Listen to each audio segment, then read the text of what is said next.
All right. Good evening to everyone. Welcome to the Good evening, sir. 1101 class. I was talking to a few people before, and they were telling me that most of you are basically high schoolers who matriculated and is now doing one of those business areas, perhaps business management, accounting, economics. What else you might be doing besides those that I mentioned? Market. Computer science. What was it?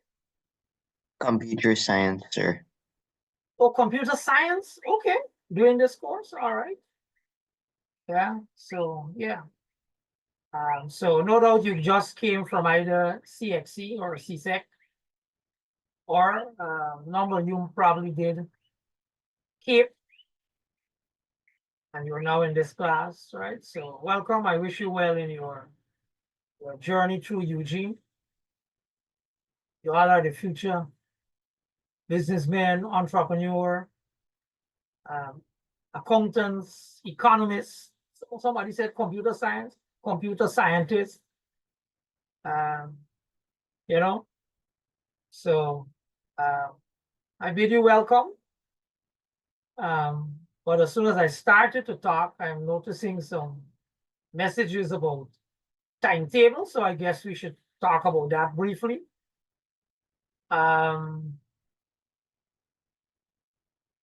So how many of you here, I'll remove the spotlight and let me just, by a show of hands, how many of you here are, you have some other class now? To show hands, right? So you have some other class now. That's quite a bit. It's like everybody. And could one of you say, what is that class? Sir, I have Principles of Business Management now, ACT 2101. 2101, that's a second year course. Sir, it's a first-year course for business studies teachers. Okay. Somebody has English. Introduction to computing. Introduction. Tutorials. Computer Starting at 6. studies. Okay. All right. So what's happening here, right? Is this is one of those classes that kind of cut across the university. I spoke with the coordinator of SEBI. I don't know if it's SEBI, I think it's SEBI, or is it Social Sciences Coordinator, Mr. Jorman Clark. And I told him about these clashes. So I am the lecturer. I can't change a time, right? I have no power to. And I am just handed a timetable and I just teach, right? Did you all, when you see that this time is set for today and Saturday, did you raise that concern with your coordinator or head of department or so? Sure. When you try to send email, no one responds. When you try to call a number, no one responds. Yeah, So mostly what we're doing is that when we join a class and we have this issue, we relate to that lecturer, and that lecturer relates it to the coordinator, and that is the only way we get any response back. Okay. So the thing is, right? Sir, is that when the timetable released initially, it was on Mondays. Then we didn't have class for like 2-3 weeks. Then a message, then I had an updated timetable from SEBI, and it was still on Monday. Everybody probably tailor the timetable for a Monday class. And then I think it's the day before yesterday or something like that. We got an email saying it's on Tuesday and Saturday. And we already into the 4th week, and some people timetable already finalized. And this is where the problem come. But most of us are free for the Mondays and probably Saturday or Thursday. But we did a poll, and most people choose Monday. So I don't know if you could talk to the head of the department, SEBI, and if the class could still be scheduled Yeah, for I'm Monday. available Monday. I think me, I'm available Monday. Okay. Monday would not work for me because I already have 2 classes there. The Saturday Monday class is okay though. So sorry Sir, to be what about Monday and Friday? Saturday then.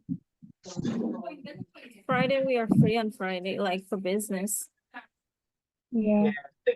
So this is something Monday Yeah, that, I'm or free on Fridays? Friday. this is something that the head Not of the for all business. I have class on Friday. Yeah, you see what I'm saying? There's no, y'all can't really come to an agreement because this is something for the head of department or the coordinator to handle, right? They have to sit down with the timetable and deal with it. They will Anyway, see, I'm sir. going to, so I'm seeing that Saturday class, nobody has a problem with. So I have a class on Saturday, but like I said, everybody saw the timetable Sir, scheduled for Sir, I Monday. have I have economics on Saturday. We have economics. And if nobody had a problem with the timetable when it was updated, you shouldn't have it now. But the only problem is now is that you guys came with a Tuesday and Saturday class. So, Oh. but we already confirmed with the SEBI updated timetable, but we was just Sir, waiting when I checked the for class to timetable, it start. didn't have my other subjects on it. It only had math, so I don't agree with that statement. Okay, so Monday, take down all the hands for now, and let me answer this question. Take down all the hands.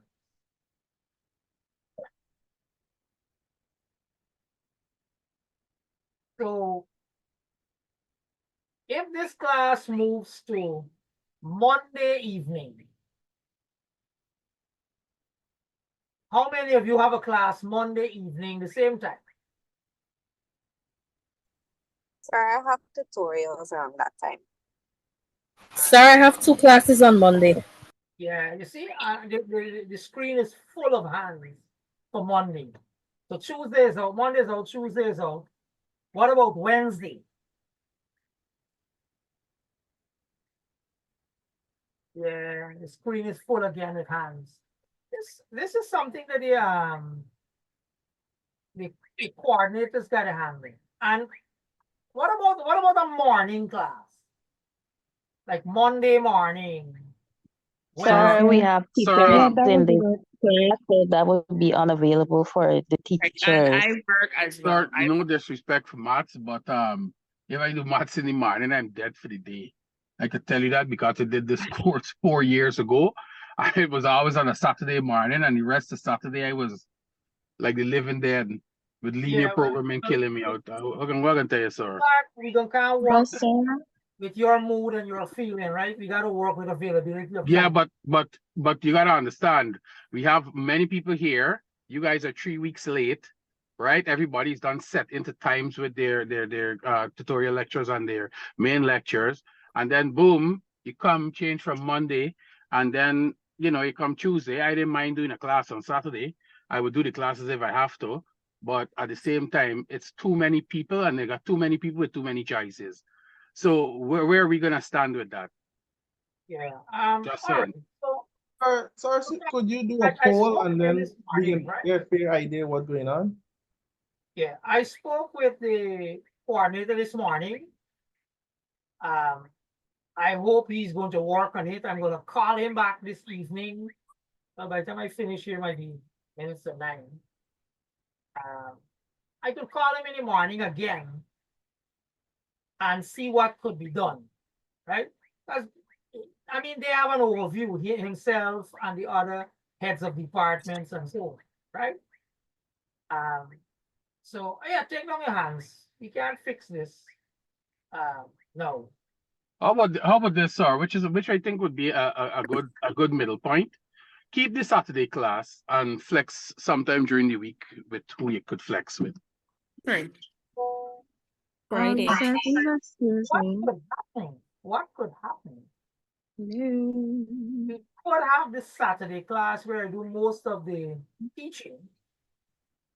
And maybe see somebody's telling me they have Saturday class as well. Yes, I have Hello? Saturday classes. I'm around the same time that you give is the same time that I have class. I'm not sure if it is that Hello. you want to do it at a later time because I don't know what's the time for the others. Okay, yeah. Hello. Hi, sir. Hi. Saturday and Anybody Wednesday. can hear me? Yes, yes, we can hear you. Good afternoon, everybody. Sir, on Thursdays, I don't even have a class. On Saturday, well, Saturday is my church day. I don't know if the classes could be like in late in the afternoon on Saturdays, like around 6 would be like a good time. Yes, But yes, sir. Yeah. if it's during the day, I can't make it because that is my day of worship. So I can't make it on Saturday. But on Thursdays, I have no class. But on Saturday, if the class could be like late in the afternoons, I can make it.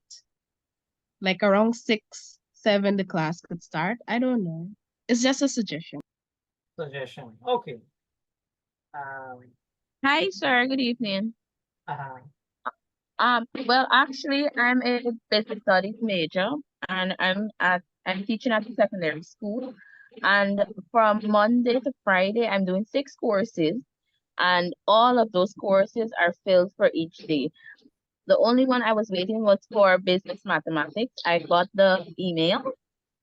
Right now, currently, I have class. So whenever you choose to put your class, even though it's clashing with somebody else, I'm gonna try and be here, listen as much as I can listen. Basically, it's up to you, sir. So because the course that I'm doing, it's a 4 credit course, the next course as well. So I'd really appreciate it if I can go into it because it's an accounting course as well. Your course and that course is both 4 credits. So I was hoping if I can leave and go back because he's basically explaining and we're just Yeah. talking here about timing. I'm recording the session here, right? And today we're just going to talk about some very basic things. Yeah, you can go, no problem. So, all right, as I told you, I have no control over timetable, right? I just wanted to get a sense of, what is going on with all of you, because all of you got my email and people are sending me. I got about 100 mail from the time this class was set to go. So people are writing me all kinds of things. So I've spoken with Jermaine Clark, who's the coordinator. I hope he's working on rectifying some of this. I'm going to talk with him. If I finish this class early, I'm not going to spend long with you. I'm going to talk with him, right? And let him know what is going on, right? Hi, sir. Good evening. Yeah. Before you proceed, right? Not meaning to come off rude, but this two-way thing, I can't do it because I can't be listening here and listening there at the same time, meaning I have a clash right now. So I don't know. This is the 4th week.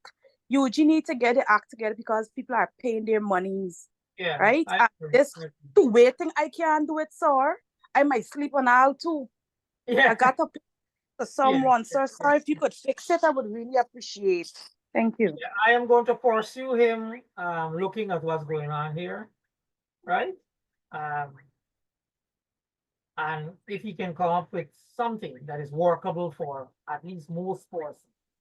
Because the next class got 200 people inside, right? Yeah. Okay. So let's talk about something before the night is out, and but I'm recording the session. I may have to edit something out because, and those are the reasons why sometimes I don't record everything because, my bosses can very well say, what am I engaging with students talking about the university, So I'm going to edit all of that away. Sorry, yeah. so one question. since we joined this class now, do we have to join the one on Saturday still? Yes, yes. Because as a matter of fact, we'll have to talk about tutorial groups and all of that. We haven't reached there. We haven't set this time. So we'd have to break up the class. I think there are about 200 of you. We'd have to have 4 tutorial groups. Where we're gonna just go through some examples of what we do in election. And those classes are just 1 hour. Right? Hey, So good night, sir.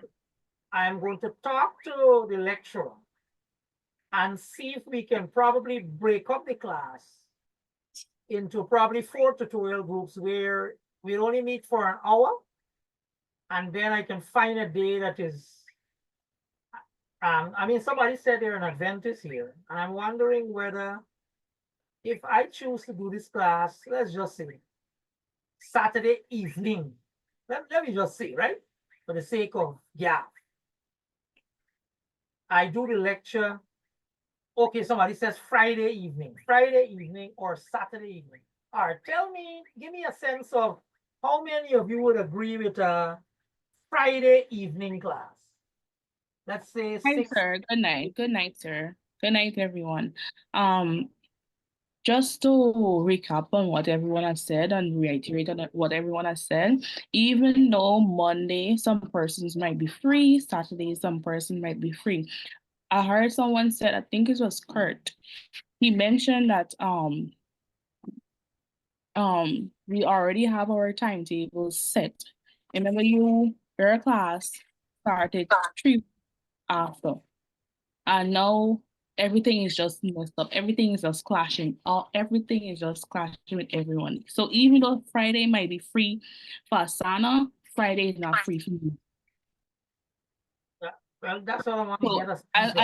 I was hoping that, when the timetable was sent out, like for all the courses, that we get the timing for all the courses and tutorials, so we could stick to a sustainable timetable. Because remember, taking into consideration 7 days Adventist, person who have to work, person who just can't make it for a certain time. Mhm. Yeah, I understand what you're saying, I understand. I'm just trying to get a sense of if I'm asking this question. If I have a class Saturday evening, listen to me good. If we have a class Saturday evening, somebody said from 6 to, let's say, 9. How many of you cannot make that class? Just raise your hand. Cannot make a Saturday evening class.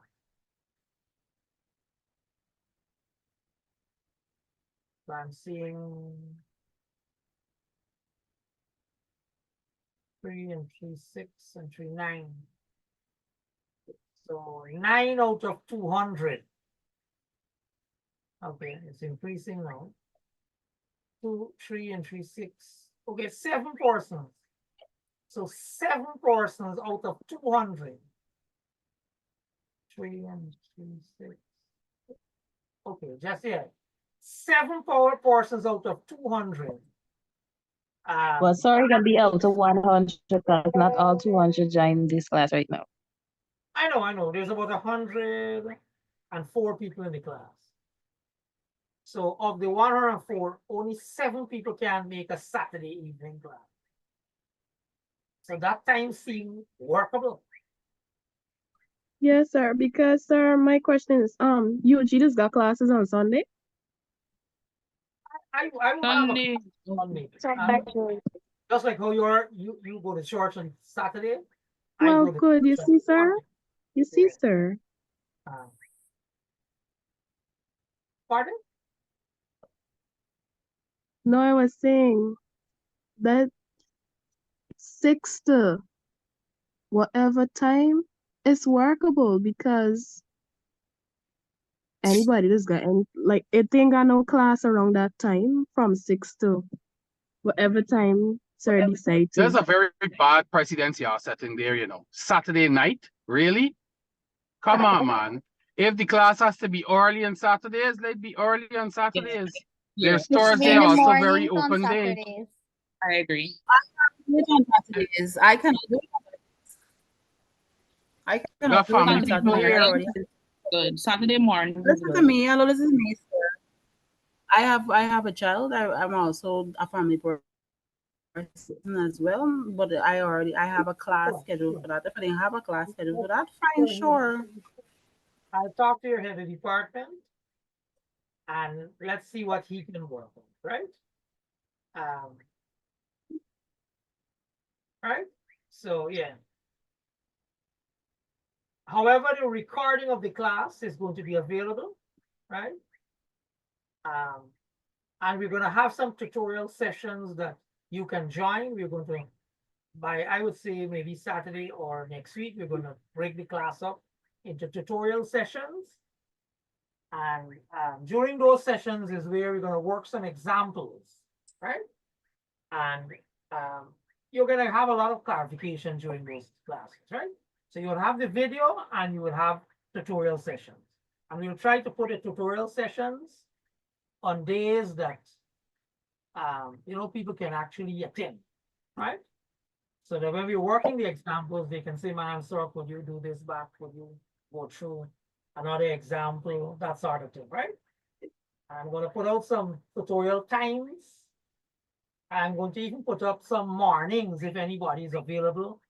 Like Monday morning, I'm available. Wednesday morning, I'm available.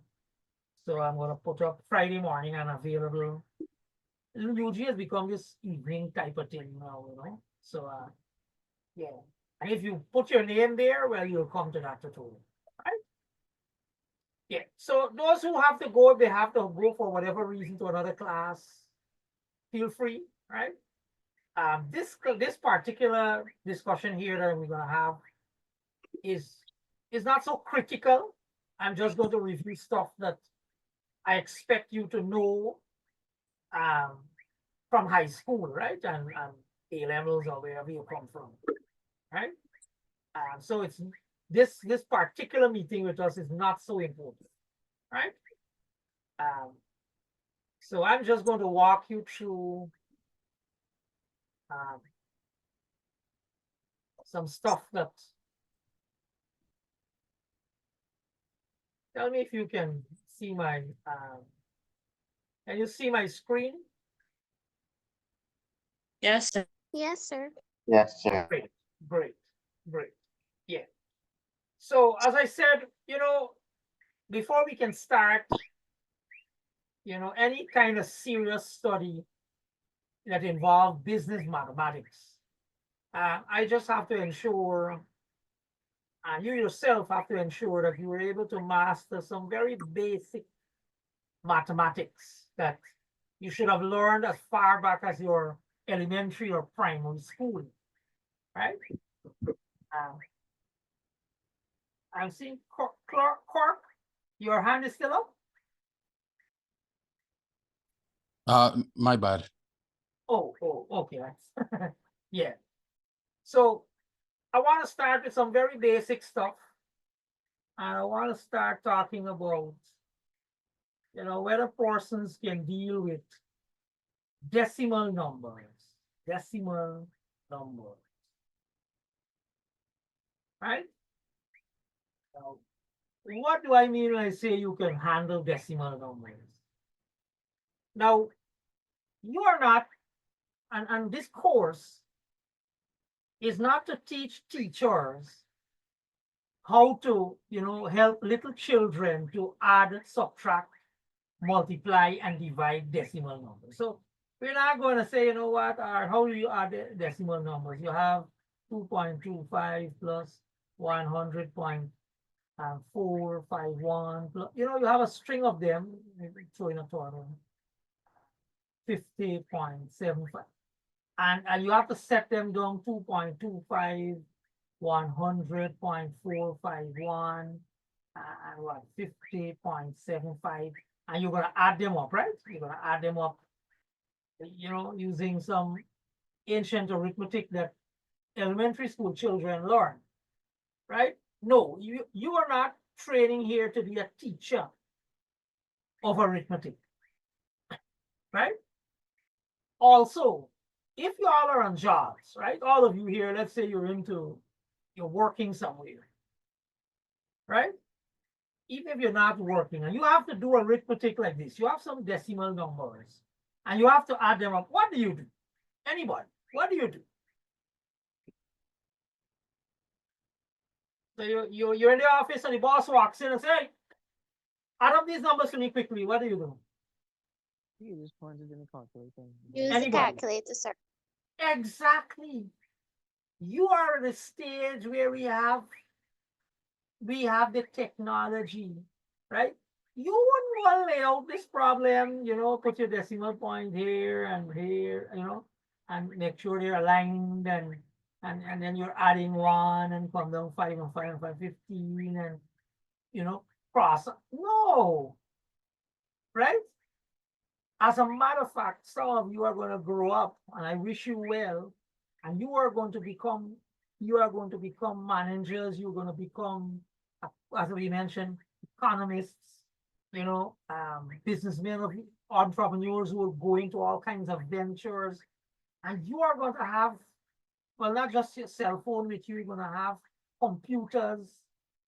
You're going to have all these devices at your disposal, the internet, with the tons of programs that are there that will do this stuff for you, right? So you aren't expected to take your hand and add these numbers, right? So all I'm asking you now, is there anybody in this class who cannot use a calculator to add, subtract, multiply, or divide decimal numbers? Is there anybody?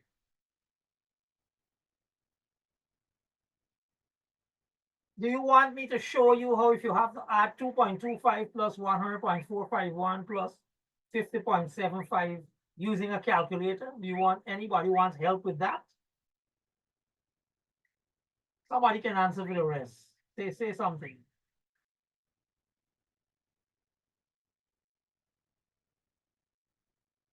I remember Kirk's name. Kirk, you answer for everybody? I lost Kirk. Or he's gone.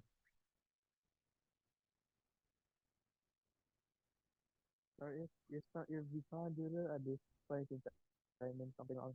I'm not hearing. Somebody's trying to say something. That if we can't perform this basic kind of operation using a calculator, then something is wrong. I like that. I like that. Yeah. Right. So everybody should be comfortable, right, with, you know, taking the calculator, right, and besides the calculator on the phone, right, you have all these online calculators now that are even more powerful, right, and you can do this kind of thing, right? So yeah, I think we're past that. Good.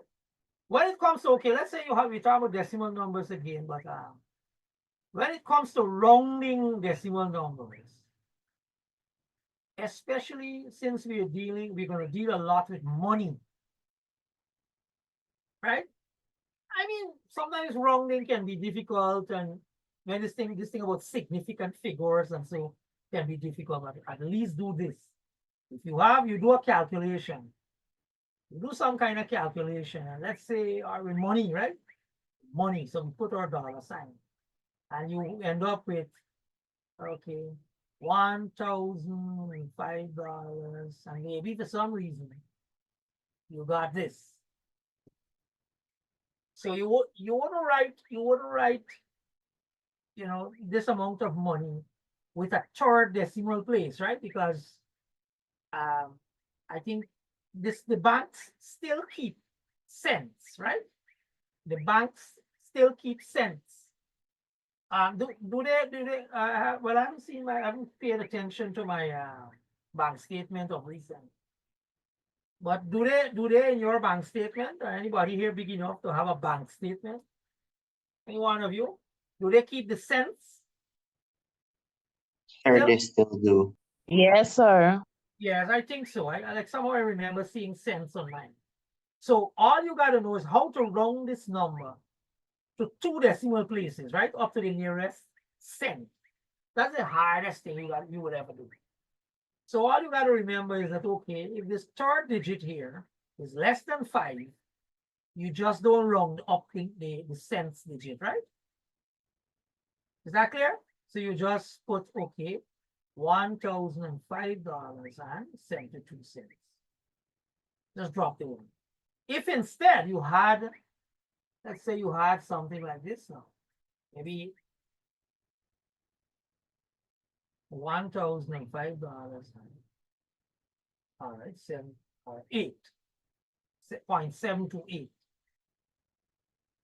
Well, now you might round, because this is greater than 5, right? 5 or greater. You'll round up the 2 and you'll have 1,005.73, right? To be honest, the bank, I don't think actually round up this number. They actually truncate, right? Sometimes they say they truncate the 8, they just cut it out. You get 72. You know, they rob you the last cent that you have in, right? Yeah. So whichever they do, the point is, you don't have to worry, man, about significant figures and all the fancy rounding of decimals. Just make sure you can round money, because we're talking about money. Who doesn't like to talk about money? This whole course is about money, right? So once you can round money to 2 decimal place, you good to go, right? You good to go. Keep that in mind, right? Another important thing that you will have to deal with, right, is fractions. Fraction. This is a little more tricky. This is a little more tricky because to add fractions, you know, let's say you have to add some fractions. 1 plus, you know, 3/4. Sorry, half plus 3/4. You have to do some subtraction. 1.5 minus 3/4. For whatever reason, you never know what business you're into and you're faced with fraction. You have to multiply some fractions. You know, 1.5 multiplied by 1/4. You have, you know, 3/4 divided by 1/4. That sort of thing, you know. Now, you have been doing this since primary school,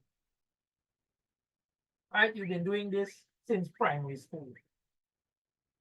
And if you're having trouble until now, after how much years? You spent six years in primary school, 6, another 5. You roughly went to school 12 years. 12 years, and you're still having trouble with fractions. You probably should hire somebody to tutor you privately to get this, right? However, their calculators, the calculator on your phone, I'm not sure if they can do this. Can the calculator on your phone do this kind of thing? Do you have a calculator on your phone that will do fractions? Anybody? There are scientific calculators you can download on your Sir, you phone. can Yeah. change the calculator to the scientific Oh, here's somebody said. function. Good. So there are programs on the phone that can do it for you, right? And there might be programs online, calculator programs, and so that you can use to do this. What I want to get out of the way, because I can't spend this course, right? Your course is packed with stuff. I can't spend this course teaching fractions. You've been 12 years to all them schools, and you can't do fractions. That's trouble for us. We can't come now at UG and we're teaching fractions, right? That's what I want to get at. So I want you to be able to make sure that if you can't do the arithmetic, you say, okay, I understand the thing where you used to take it, what? 3/4. And when you divide it by 1/4, you have to flip this around. 3/4 multiplied by 4/1. And you cancel, sir, and you get 3 as the answer. If by now you can't figure that out, if you got to go on YouTube and type in how to add fractions, right? Or how to do arithmetic with fraction, and you spend a couple of nights and watch some fraction video, please do it. Right? But as I told you, harness the power of the computer in your hand, that telephone, that phone that you have, that cell phone, right? Harness the power of the computer. Harness the power of the internet. If you get all of that and can help you, well, you should just stay home and let somebody mind you. Right? So, yeah, you need to get to the point where you can comfortably add, subtract, multiply, and divide fractions. Because they're so important, they're going to come in from time to time in our calculations, right? Good. Good. Now let's talk a little about percentages. And let me tell you, I don't think there's anything that is mentioned in the area of business, right? And economics and marketing and so on. That is, there's nothing that is mentioned more often than percentages. You hear them all over, right? Like I know in high school, just to go back to something, there's something called percentage profit. Y'all remember that relationship? Percent profit, which is what? Something like what? Selling price,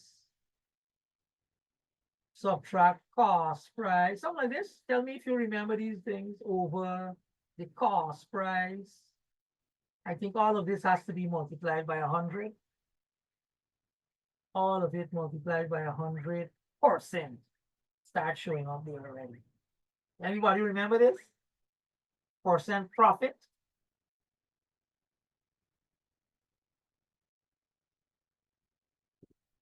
Everybody remember that? You hear of percent loss, right? Yes, sir. It's wrong. Yes? Yes. Yeah. Percent loss, you swing that around, and again, what's that? That will be the cost price minus the selling price, right? Over cost price times 100%, right? Yeah. You hear a percent discount. So everywhere you're seeing this, right? You're seeing that you have to calculate percentages. So if decimals are beating you up, fractions are beating you up, make sure percentages don't beat you up. Because you will deal with this almost all your life. If this is what you're into, business and accounting and economics and marketing and, you know, that sort of thing. Make sure you can master percentage, you know, like if you want to, lots of operations with percentages, you know, you want to convert, let's say a fraction, a quarter to percent. Anybody knows how we do that? Anybody can tell me? Sir, we multiply by 100. Great, yes. 100%, right? You put this over 1, right?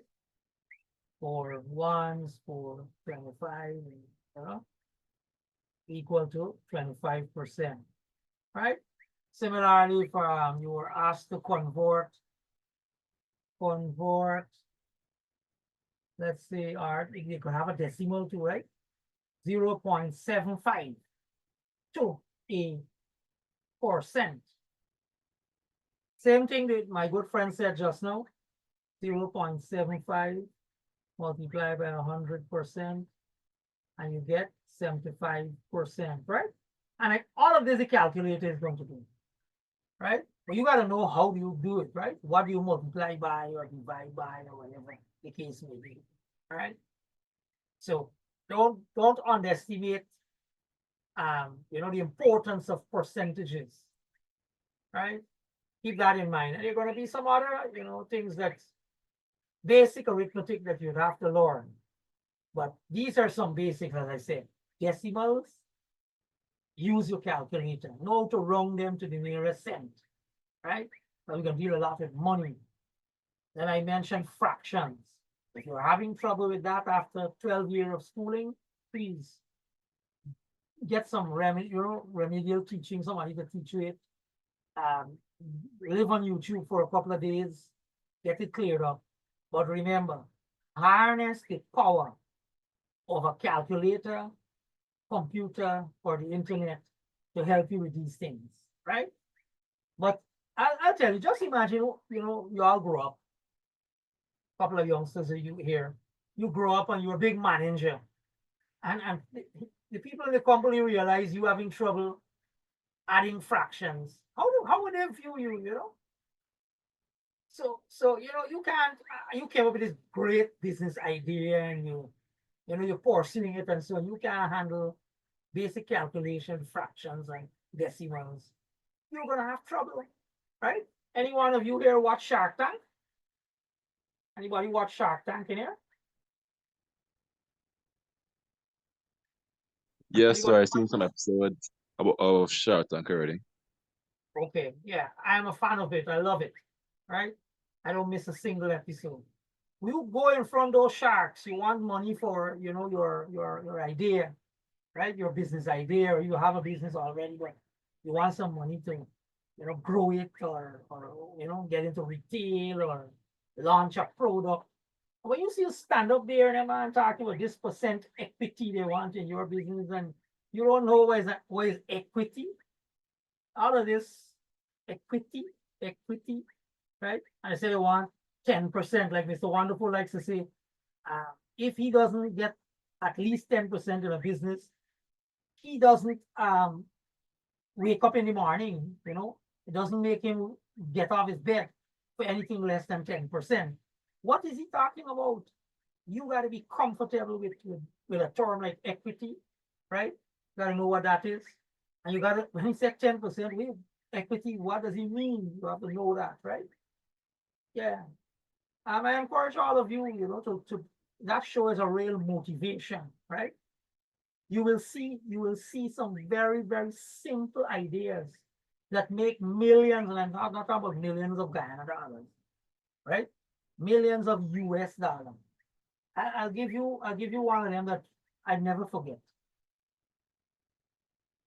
Just before we go on, I know I'm deviating a little.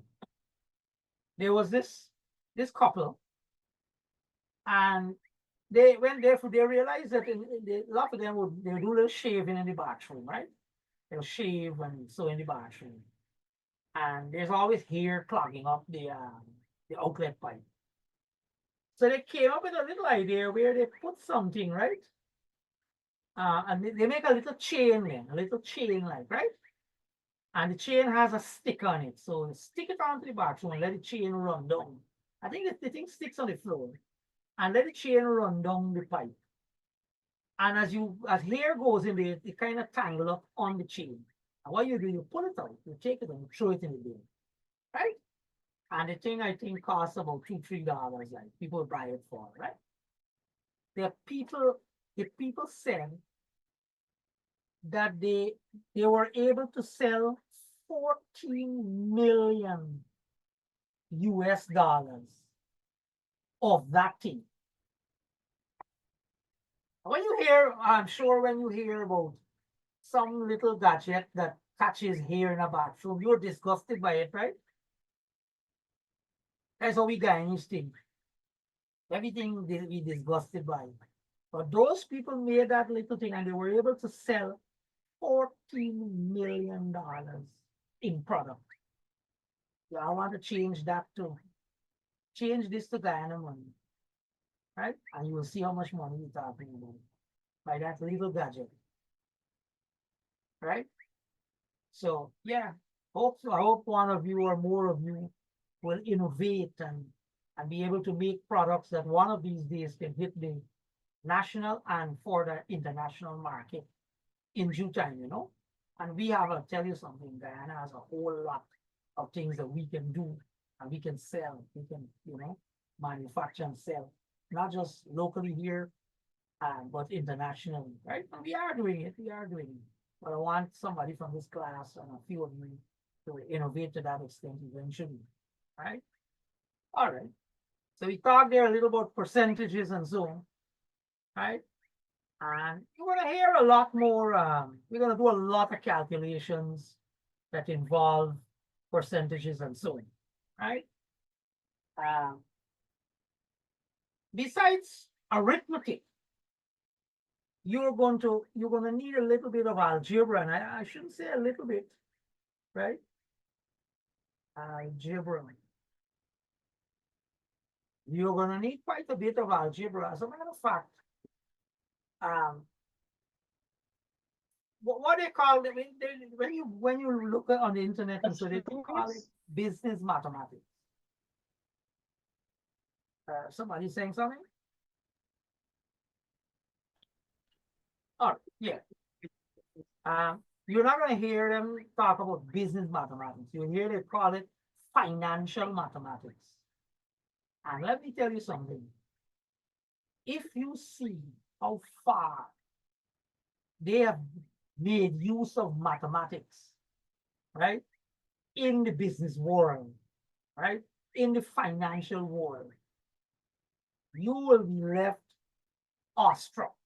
Your jaw is going to drop because they make use of, probability, linear algebra, right?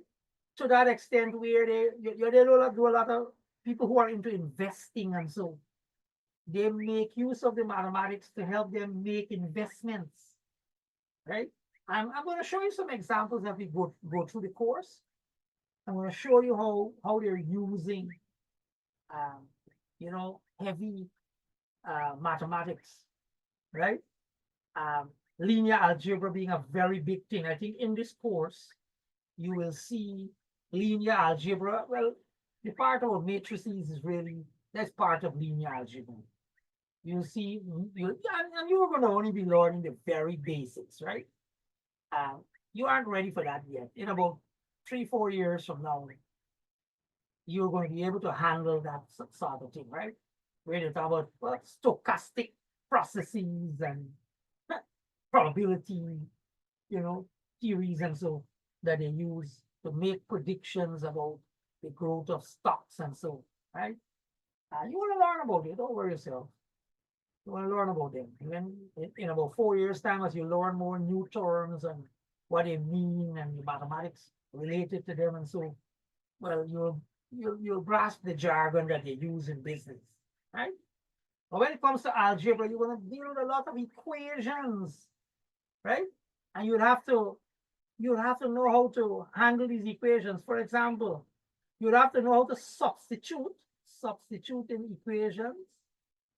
More than that, you'd want to know how to transpose equations and formulas, right? I know the English would say formulae, right? You want to say formulas. Yeah. So you have to know how to deal with these, right? So we got to brace ourselves with that. Like, okay, let me give you an example. Maybe you're making an investment, right? Let's say you want to put your money in the bank, and there's a formula that tells you how much money you'll accumulate or accrue. That's the word they use. How much money will accrue if they were to compound the interest. And okay, you put in a certain amount of money, the principal. There's a formula that looks like something like this. R over, let's say, I think the banks pay you interest quarterly, and maybe they're giving you, what's it, 2%? 2% of it, so you're 4N here, right? 4N, yeah. 4N or T, sometimes they use. And this is the formula that will tell you how much money you will get. Let's say, all right, if you invest, all right, let's say you put in $1 million. You put it in a bank like NBS, where they give you around a 2%. I think they tell me 2.67 or something, or a 0.67, you'll take it all back in tax. 2% per annum right? And they're going to compound this thing quarterly, every 3 months, they're going to give you some interest. You got to know to put in all this number in this formula. You got to know to substitute in formula, right? You got to know to substitute in formula and so, right? Keep that in mind. And then maybe, let's say, all right, you know how much money is there, you know how much you put in, right? But you want to know R. How do you get R out of there? And there's where transposing will come in, right? You want to know. So transposing, substituting in a formula, very, very important. You'll have to know a little bit of algebra, right? You're going to do a lot of it. So I'm just letting you know, right, why stuff that you learn at CXC is so important, right? You have to know your formulas very well. A very big thing in algebra that you have to learn about is, for example, the same formula, right? Is a thing named logarithms. Logarithms. Very, very important. The reason why is that logarithms, and I'll add in exponents, right? Because let's say you have some money in the bank and you invest, we just start with $1 million and it grows exponentially, right? This is important, right? Then maybe, okay, you want to do some analysis of that same formula. Let's put it back here. I'll use a different form of it. P bracket 1 plus R over 100 to the, let's say, T, right? I'm just going to do this. Good. And you want to solve an equation because maybe you want to find T. So you know A, you know P, you know R, and you want to find T. Logarithms come in, right? But did you do anything on logarithms at school? You didn't do anything at with logarithms at school. No, sir. Anybody? I don't think so. Unless you did A level, right? Or you did a course in algebra before. Good. So let me talk briefly about it. Basically, the underlying idea behind logarithms, right? Let me put this here, logarithms. It's just another word for the index, the power, right? So if let's say you have y equal a to the b power, right? Then you can write this now as the logarithm of y with a base of a is equal to b. Right? So these two statements are saying the same thing. And this is very familiar to you, I would think, right? Everybody would be familiar with this. Y equal to a raised to the b power. So what we're doing now is we're now saying that, look, we want to write this differently, and there's a purpose. And you're going to see the purpose as we go along, right? We don't want to write it like this. We want to write it like this. We're going to say that the logarithm of y with a base of a is equals to b. Right? And the whole of logarithms is built on that. Right? The most important rule of all in logarithms is this one. I think I should rephrase that. The most important rule for you who is interested in the area of business is this rule. Let me just talk. There are some rules that, okay. Before we go into the rules, I must say, when it comes to bases for logarithms, remember we just talked about, let me go back here. You notice I have a base of a here, right? Now, what mathematicians realize is that, look, we can't be using all kinds of bases in the whole wide world, right? So what they do now is they say, look, let's use 1 base, right? Let's use 1 base. And they came up and say, look, let us use base 10, right? A base of 10. Use a base of 10. And then that coming out of that is what we call common logarithms, common logs, right? So that is why you'll find on calculators, you can actually, when you see this, either the word log or lg on your calculator, and you could find the logarithm of, let's say, 10, the logarithm of 100. See if this is not 1. See if this is not 2. You can have the logarithm of any number, 20, logarithm of 50, logarithm of 500. So what they did, they said, look, we can't have all kinds of bases all over the place. Let us work with 1 base, and they adopted 10, right? And that is why you have all your calculators, the logarithm that is on it is going to be 10, right? However, as they did some digging and so, they found out that there is a special number called E, right? There's a special number called E. I think that number is 2.718. 2.718. Okay, 2.718. Okay, good. So what I found is that E occurs naturally, right, in nature. And what is happening now is that they said, look, we're going to also generate the logarithm of numbers with a base of E. And that is why if you watch your calculator good, you will see something like this, ln. So you can get the ln of 5, the ln of 100, the ln of any number that you can think of, right? Not negative numbers, right, by the way. So yeah, so they decided to actually work out, and they have programs that could work it out for you, where you can do logarithms with a base of E, right? And that logarithm is called the natural logarithm. The natural logarithm, right? Sometimes I think there's a word Napierian logarithm, right?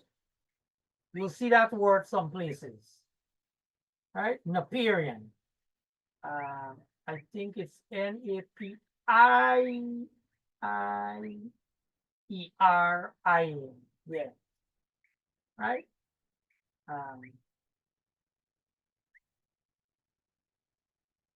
So yeah. So you're going to hear about these bases in logarithms, base 10 and base E. And I mentioned something just now. I mentioned something. Laws of logarithm, laws of logarithm.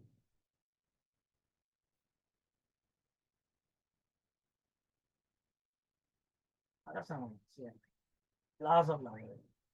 So the log of two numbers, let's say x and y, is equals to the logarithm of x plus the logarithm of y, right? And that's regardless of what the base is, whether it's E or it's 10 or whatever else, right? The log of x over y is equals to the log of x minus the log of y. You are not going to be using these so much as you're going to be using this one. The log of x to the y is equals to y log x. This law, I will tell you, is going to be very useful to you, right? Going to be very useful to you. You're going to see a lot of equations, a lot of equations, right? Right? Maybe from high school you remember like, okay, there's a thing called simple interest equation, something like this. PRT over 100, you want to know what that means? Right? I just showed you one, how much money is accruing when you invest things, compound interest. What is it? 1 plus I over 100 to the T. Man, you will see formulas all over, right? And therefore your ability to substitute in them, right? Maybe if you know how much you invest, what's the rate, how long you invested for, you could calculate how much you will get, you know? You understand? So being able to substitute in a formula is one. Being able to manipulate it, as we said, using logarithms and so to solve for maybe T. Maybe you were asked to solve for R. Maybe you want to know how much you put in or how much was put in if we know how much we got out of it, right? So being able to manipulate a formula and to get useful information out of it is going to be such a useful thing, right? It's going to be such a useful thing. Later on in the course, we're going to talk about something called linear programming. Linear programming.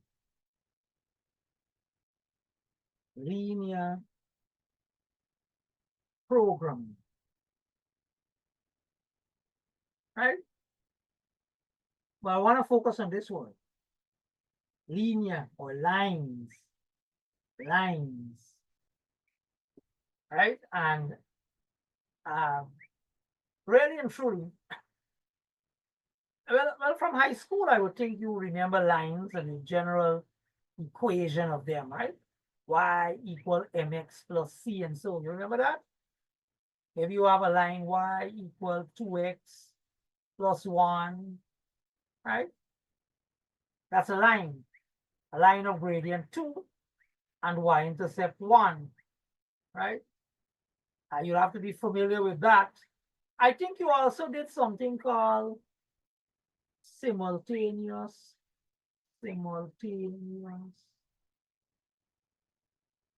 linear equations, right? Equations. Again, linear coming in here, lines, right? So when you see something like this, x plus y equal to, let's say, 5, that's really a line, you know, it's really a line in disguise, right? You can actually rearrange this and you will have y equal minus x plus 5, right? So that's a line. The line has gradient minus 1 and y-intercept 5. A skill that you really would need is the skill of drawing a line, right? Yes, there are software programs all over the internet too, right? And so gone are the days when we're going to draw with our hands. But nothing is wrong with you learning how to draw a line. Let's take that line. Y equal minus x plus 5, right? So this line, it has a gradient of minus 1, and it cuts at 5. So you can sketch that line like this. Down here is 5, so you know the line passes through there, right? And for every 1 unit here, it's going to come down 1. So where 1 is here. All right. So let's say down here is 4. So down here, it's going to come down. Come down. There 2 is. Going to come down 1 again. So the 2 is 3. Right? Line comes down here, you know? That's one way of drawing, right? That's one way of drawing. Of course,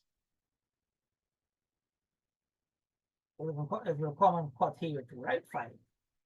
Now, how can we draw this line if we don't know that piece of analysis I'm showing you here? A quick thing you can do is make up a little tail. Make up a little tail. Right? And you only need 2 points to draw a straight line. And you give it some x and y values. So you probably say when x is 0, y will be 5. That's all. Watch, if x is 0, this term goes out, and you have y equal 5. Similarly, if y is 0, if this is 0, what will happen? Take this minus x over here and you get positive x equal 5. So you have 2 points, 0, 5, right? This is 0, right? 0, 5 is that point, and 5, 0 is this point. So once you know these 2 points, you just draw a straight line straight, right? All you got to know is 2 points on the line. And you will see how this is useful in linear programming a little later. Don't kill yourself if you say, man, this thing is tough. This man do talking so fast, how can he, expect me to learn this thing so fast? Remember, I'm just reviewing, I'm just awakening your appetite for what is to come, right? And maybe you start dealing with inequalities. When you're doing linear programming, you deal with inequalities. So let's say you have the same one. Y is less than minus x plus 5. Let's just say that. And you want to know where on this graph satisfies this inequality, right? So you have this inequality. You already have the line y equal minus x plus 5. That's this line here, right? Good. So what we could do is we choose a point either below or above this line. Let's choose this point. It's below this line, right? Let's choose the point 0, 0. Put it in there. What happens? Let's see. 0 is less than 0 plus 5. Is that true? Yes, it is true. Therefore, since this point is below the line, it is representative of this whole area under this line. Therefore, any point below this line here satisfies the inequality y is less than minus x plus 5.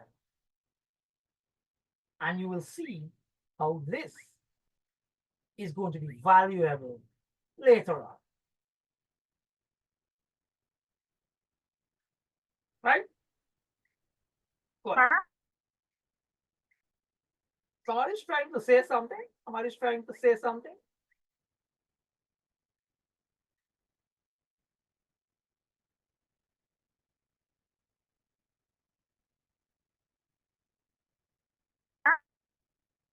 Okay, nobody's trying to say something. Yeah. Sir, excuse me. I'm not sure if you're hearing. However, I'm in Linden. Currently, we're having extreme rainfall. I have blackout and my phone is at 10%. So just in case I bounce out, I would like to know if the recording for this class will be uploaded on the platform for access. I will make it available. Don't worry. Thank you very much. I can leave the class. That's not a problem. I only have about a few minutes more. Okay. I'm gonna go the full time tonight. We haven't even started all the timetable, so yeah. Yeah. Good. So we talked a little bit about lines and inequalities and drawing them and so we're gonna get into them, man. When we start doing that, you want to know, how we reach here, the level of sophistication. We're gonna really do some stuff. Good. So another thing that you want to, and these are things you probably would have to go back to, right? In your CXC textbook and so. And we're going to examine a lot of charts, graphs, charts, tables. We're going to see a lot of these, right? These are very, very important in statistics, right? And when it comes to the business world, the financial world, right? We're trying to make sense of data, of money, of trends, and writing them in words doesn't help at all, right? We can't write out, we collect a whole set of data over so much years about earnings or, we can't write that out in words. You have to put it on something that summarizes the information that when we look at it, we can see trends, we can make predictions, right? And there's where graphs are going to become important. Charts are going to become important. Tables, right? And then out of all of this now, we'll try to make what we call models. The other night I had a set of youngsters, and I was challenging them that, look, oh, we were talking about investing our money, you know. I think we were dealing with what? I can't remember, we were talking about putting money in the bank, fixed deposit, as against mining chickens. You know, which one is the better investment and so on. We had a nice discussion. There isn't a, you know, an answer you can say this one is better than that one. They all have their pros and cons and so on. And we were trying to model, I think at the end of the day, well, yes, we can model an investment, right? I think I remember we did the same model, principal into 1 plus I think this was the model we were talking about. This one here. You can model how the money is going to grow in the bank. But then we say, well, when you're mining chicken, let's say you're mining chickens, right? How are you going to model that now? You want to make a model, right? So maybe you want to know that, all right? Profit, right? The profit function is equal to, well, the revenue function, well, all right. Whatever, you know, you're going to be getting as you sell it, the adult chickens, whether you're plucking it or what, minus, and you got to talk about the, okay, maybe you put in some infrastructure. Let's call that the infrastructure is a function for that, you know. Well, let's add up all of this, right? Infrastructure, maybe labor, there's a labor function inside, plus expenses, right? You have to spend money, capital expenses, right? These could go into one, right? And we want to come up with a model that will tell you that, all right, if you have to spend so much money to make the pen and buy the chicken and pay somebody to take care of it, and so, right? How can you know how many chickens you have to mine, right? And then you have to have a lot of other things too. There's some probability involved because you can buy also the chicken and something happens and one batch doesn't come out good, right? So whether you have to factor in all of that here, right? How many chickens you have to buy to make a profit? And then there's these break-even analysis and so that we have to do, right? So models are going to become very important, right? One of the simplest thing they try to do when it comes to modeling data, right, is something called regression. A regression model. And this basically resembles that straight line thing, right? Y equal to A, right? Or alpha X plus B, right? They're going to try to model, like you have data, right? Maybe two quantities are related somehow, right? And when they plot the quantities on a graph, they see that when this quantity is going up, this quantity seems to be going up as well. And you want to know, man, well, wait. Are these two quantities like, okay, I remember one time somebody was doing crime and temperature. Somebody was saying, crime, when temperature goes up, crime goes up. when temperature goes down, crime goes down. I said, what? I never hear that. As a matter of fact, they found a relationship between temperature and crime, right? I mean, that's not so much business, that's more criminology, right? But yeah, a regression model actually can model the relationship between two quantities linearly. They have linear regression models and they have non-linear regression models, right? We're going to stick with the linear, right? And you're gonna see how that is used. There's something called time series somewhere in the course outline. We're gonna see how we can use a regression model, right? To model data, time series data, you know, and make some sense of it so we can make prediction and say that, all right, based on this model, you know, let's say, okay, you have a resort, you have a hotel, or you have a bread and breakfast. Right now, a lot of people come into Guyana for cricket, right? And people are capitalizing on that. So maybe we can plot the number of visitors you have at your hotel or your bread and breakfast or your boarding house, whatever, right? And you can know that, well, all right, you know what? When is it that I will have the most guests? You know, what times during the year? And you can actually model it, right? And you can have a formula to know, given a particular month, how much money you'll be making, you know, that sort of thing, right? There's some other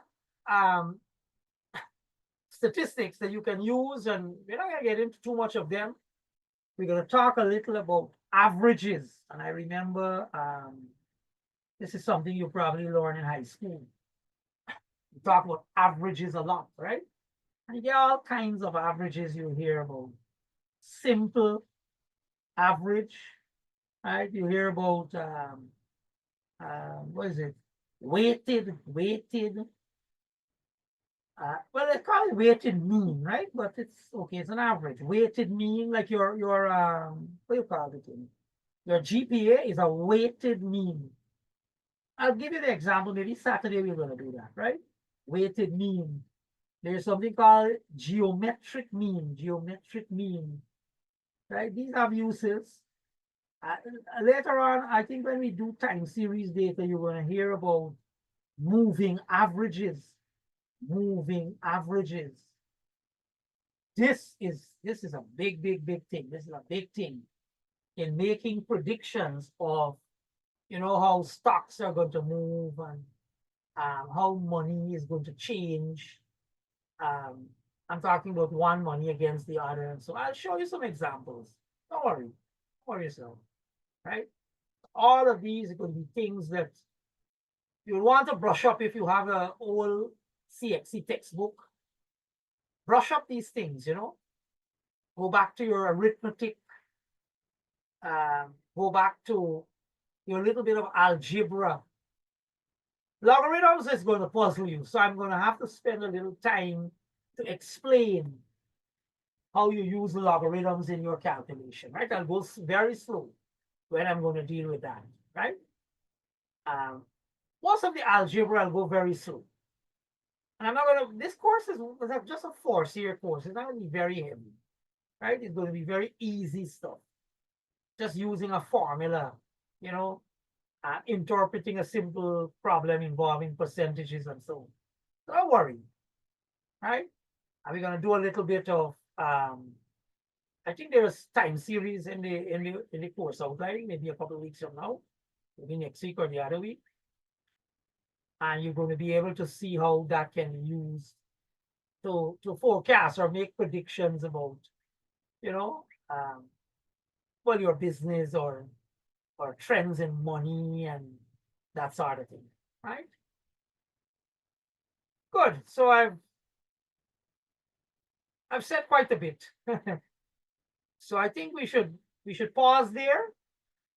I'm going to work with your head of department, your coordinator, to see what we can do with the timetable, right?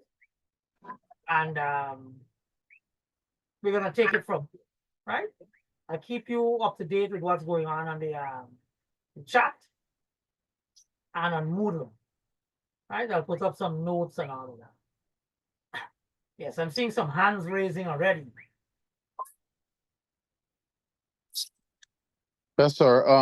I had a few suggestions earlier during the class on Thursdays. A lot of people said that they have Thursday pretty much open. So I don't know, maybe that could be another day of suggestion for the group. Yeah, I am not available towards the evening. That's why I didn't pick up that one. I am not available Thursday evening. I can't move that at all. The engagement I have on Thursday evening cannot be moved for me. If it's early Thursday during the day, well, maybe that can move. Monday morning, I'm free. Wednesday morning, I'm free. Friday morning, I'm free. Right? Those mornings, I'm free. The same thing that has happened in Georgetown, the same thing happened in Berbice, where UG has moved to almost like an evening school. You know? So they put all our timetable here in the evening. So I don't see my wife until 9 every night now. Yeah. So that's the problem. That's the problem. Sir, good night. How soon can we expect the course outline? Oh, Maya didn't put that up? No, All right. sir. I'm gonna put it up in the morning. Okay, Right? sir. Thank you. Yes. So sorry about that. I thought I put it up because I made some modification. Okay. You know what? Let me show you the course outline. Sorry about that. Let me see if I can find it. Give me 1 second. Let me see if I can find it and put it up right now. 1 second. Let's just show you what it looks like. Very simple course outline.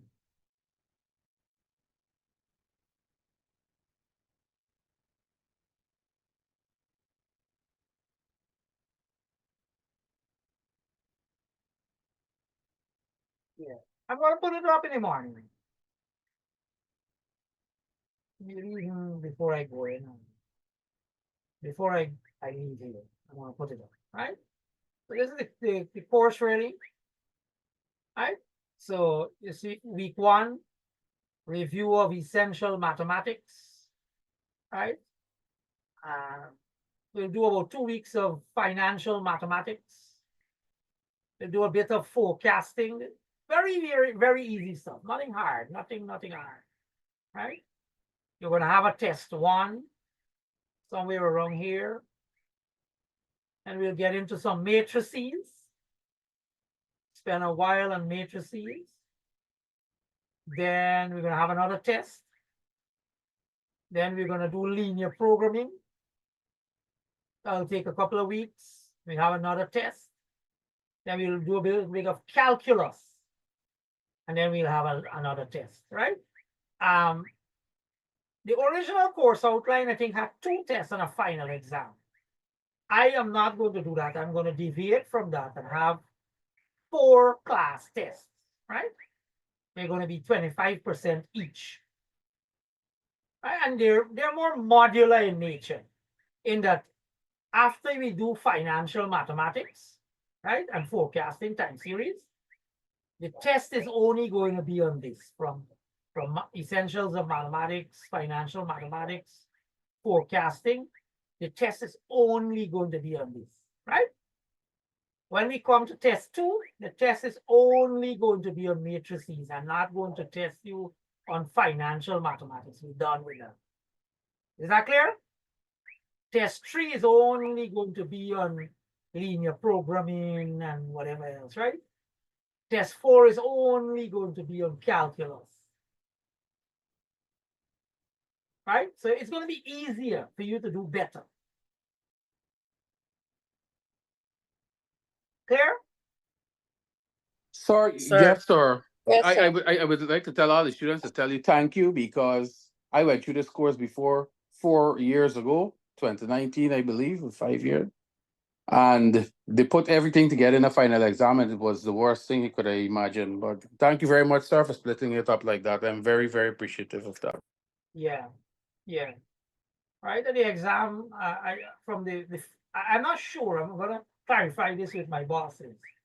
Most likely this exam is going to be online, where you'll probably do it as tutorial groups, maybe. I don't know. Or I don't know if Sir. they'll run exam with everybody one time. Sir, Huh? Sir, is calculus hard? No, man, no. Calculus is exciting stuff. Very, very simple. Very, very easy.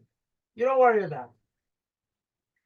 You're gonna love it. You're gonna love it. I think the hardest thing here might be, I don't see anything hard. I mean, I shouldn't be the judge of that. But when you do the course, right, when you start to see stuff, right, you'll enjoy financial maths and so.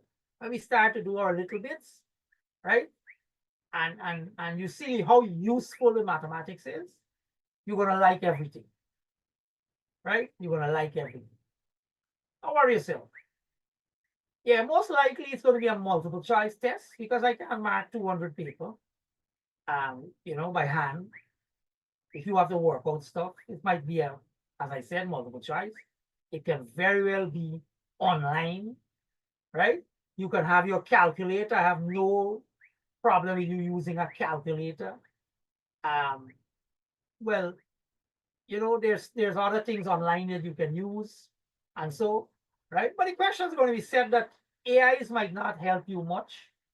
So please learn your stuff, right? Yeah. So I'll put this up. As soon as I finish this class, I'm going to put it up on Moodle, right? So as I said, 4 by 25%, 100%, right? And I'm going to send you notes and so as time go by, right? So don't worry yourself.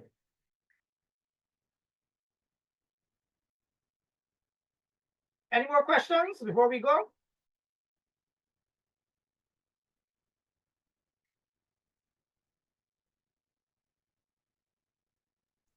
No, sir. Okay, good. So stop share. I'm going to stop the recording. So, right? Go.